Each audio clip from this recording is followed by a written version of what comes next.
My mom saw the two people covered in blood. It was horrible. On August 7, 2016, in Kansas City, United States, a tragedy occurred at Schlitterbahn Water Park. Its biggest tourist attraction, the Viaduct, was the tallest slide in the world, designed to provide an exciting and extreme adventure with all the safety measures for the whole family. However, no one would suspect that in reality, no person was safe at all. A passenger would receive such a brutal blow that their head would detach from their body. Amusement parks and faves. What is supposed to be quintessential family fun turned tragic for one family. 6 went to the park and 5 came back. What is hidden behind one of the most shocking accidents in the history of water parks? What went wrong with the attraction that was supposed to be the most exciting and safe? This is the story of the last raft that was launched from the tallest slide in the world and that would end up destroying an innocent family. It all started in 2012 when the co-owner of Schlitterbahn Water Parks, Jeff Henry, along with a designer named John Shuley, had the idea of building the tallest slide in the world in just a few weeks. But why the hurry? Jeff had to quickly come up with a new and refreshing announcement to share with the public, since the place was going to appear in a TV show about water parks. Eager to take advantage of the platform, they came up with announcing the first thing that came to their minds. Without considering the little time they had left, he told the whole country that they would seek the Guinness World Record with the colossal construction of tallest slide in the world. I always set out to break all the records. I want to be the first at the bar to buy a drink, and I want to be the first to meet a pretty girl, and I want to be the first at everything, and I want to have the biggest, the tallest, and the fastest rides in our parks. Besides the irresponsibility of building a structure of epic proportions in such a short time, another problem presented itself to the creators. Neither Henry nor Shuley had any knowledge of mechanical engineering to solve the problems that such a construction entails that are associated with the complex laws of physics. The challenge was for the steep descent to not cause the passengers to fly off in the curves, given the high speed reached in a few seconds. If the raft had someone small or light, they would not be able to stay within the slide lane.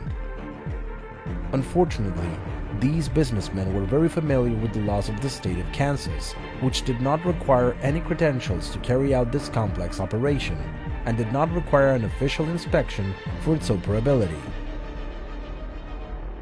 This faulty management would end up in a colossal tragedy. There is no Kansas statute and no city codes that really allow us to go in and inspect the operation of those rides. In terms of whether the ride was designed properly or operates the way it should, we have no authority to check any of that. Do you know who does in Kansas? No one. Schlitterbahn was a family franchise owned by the Henrys, who at that time owned 5 parks in the United States, located between Texas and Kansas. Their first park was opened in 1979 by Jeff. Annually, it welcomes millions of visitors who seek to escape the high temperatures of the summer. Not only does it offer slides of various types and sizes, but there are also artificial rivers and huge pools to spend the day with family. There is fun for children and adults who can relax in a bar while the children play with the peace of mind that the parks are extremely safe for all ages. Or at least, that's what they thought until that fateful day of August 7, 2016. On the television show, even the creators expressed doubts about the functioning of the slide. We really didn't know whether we were going to survive it or not.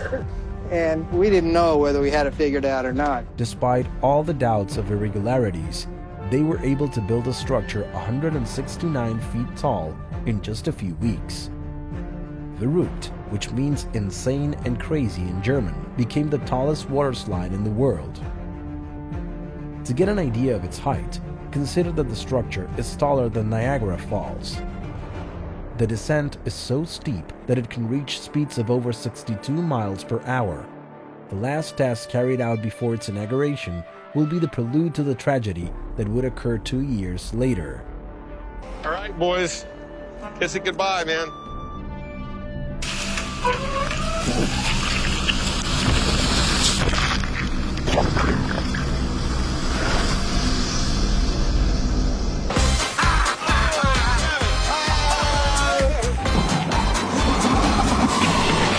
It fell backwards, tipped over, and killed every sandbag in there.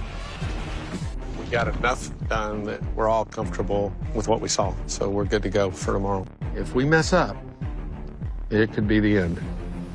Finally, the Verrückt attraction was inaugurated in July 2014, and it did not take long to attract fun and thrill seekers by the thousands. Because of course, what adventure lovers wouldn't be tempted to launch themselves along with 2 other passengers, plunging near 17 stories vertically straight down inside a rubber raft at extreme speed.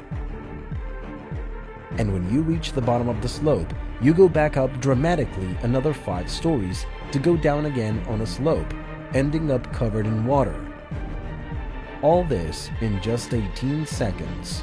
For 2 years, millions of people were able to experience this extreme adventure until the day the last passengers boarded the tallest slide in the world.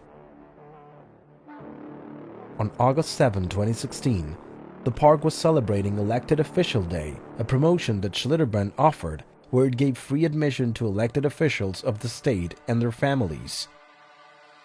Among them was the Schwab family, whose father was a representative from Kansas. He gladly accepted the invitation and decided to spend the day at the park with his wife and 4 children. However, he would never imagine the real cost that this free pass would have. 6 went to the park and 5 came back. Caleb, 10 years old and one of Scott's sons, along with hundreds of people, climbed the 264 steps to the top of Verrückt, which at that time already held the record for being the world's largest water slide. From the top, the whole city of Kansas could be seen, offering a real spectacle. Caleb got on the front of the raft and put on a Velcro belt and a shoulder strap. Behind him, 2 women aged 32 and 25 completed the raft. The minimal safety measures for the passengers were a recurring criticism from visitors. They have a little net over the top, so it looks like they'll catch you if you fly off of it. The stitching was coming out of the boat. I did not feel safe on that ride at all. I did not feel safe with just a piece of Velcro holding me in and me having to hold myself in. But despite everything, people continued to seek the experience of plunging down the slide, just like Caleb. Once seated, everything seemed normal when the gate opened. The raft moved and leaned forward to start the dizzying descent. Within a few seconds, it was already passing the second hill, but instead of staying in its fiberglass channel and continuing its course, the raft flew through the air. Caleb's head hit a net and a semicircular metal hoop at the top of the slide. The impact with the hoop caused his head to separate from his body instantly. It was a very loud, just a boom boom. I knew immediately that somebody had fallen off the raft. We just heard this loud cracking noise almost, and so we all looked and we saw that there was the supports that hold the netting in place that's over the slide. A couple of them were all bent and jagged out of place. My mom saw the 2 people on the other behind the second and third row seats, and they were just covered in blood. It was horrible. One of the guys was still screaming, and so I told him, I said, there's nothing we can do. During the investigation, it would be revealed that this was not the first accident to occur on Verrückt. Between 2014 and 2016, 11 customers reported being injured due to bumps inside the raft, others hitting their heads and even their rafts flying off, like in Caleb's case.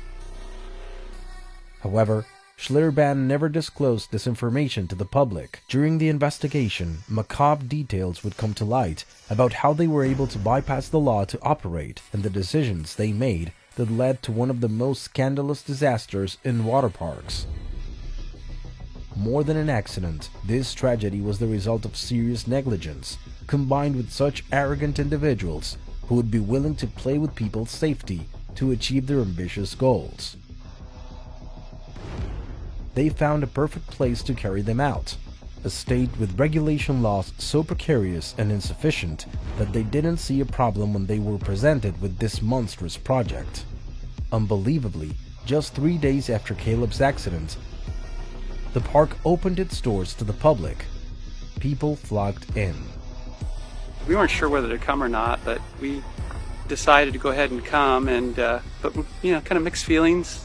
But the kids were looking forward to it, and we decided to come, and we brought some flowers with us because it just felt odd coming and not doing anything or recognizing it. Co-owner Henry and his accomplice Shuli were brought to justice for this tragic incident. They were charged with assault, endangering a child, involuntary manslaughter of Caleb, and interfering with law enforcement. The men skipped crucial steps in the design, construction, and safety testing of the structure and rushed to build a thrill ride without the necessary expertise, creating a deadly ramp. And they knew it. They have all been completely wrong. Every bit of advice we've been given from the brightest brains and the smartest engineers, mathematicians, just have not been correct. But the law once again fails the victims. A judge dismissed the charges against the two men. What measures were taken after the death of a 10-year-old boy on the tallest water slide in the world? The slide was demolished in 2018, and the water park has been closed since 2019. Workers will begin to reveal the extremely low levels of oversight. The only inspections we've ever done is just people riding down slides one time, saying, "Oh, it's okay. You're good to go for the rest of the day now." Around 4,200 people end up in the emergency room due to accidents at water parks in the United States, one of the most dangerous amusement locations. In the search for extreme thrills and unforgettable experiences, we must prioritize safety at all times. It is important to be aware of the risks associated with recreational activities and make sure to follow the rules and warnings provided by the park operators. Safety is everyone's responsibility, and we must take measures to protect our lives and those around us. Both water parks and theme parks must follow rigorous protocols, conduct frequent inspections, and have properly trained staff to ensure that the attractions are safe for all visitors.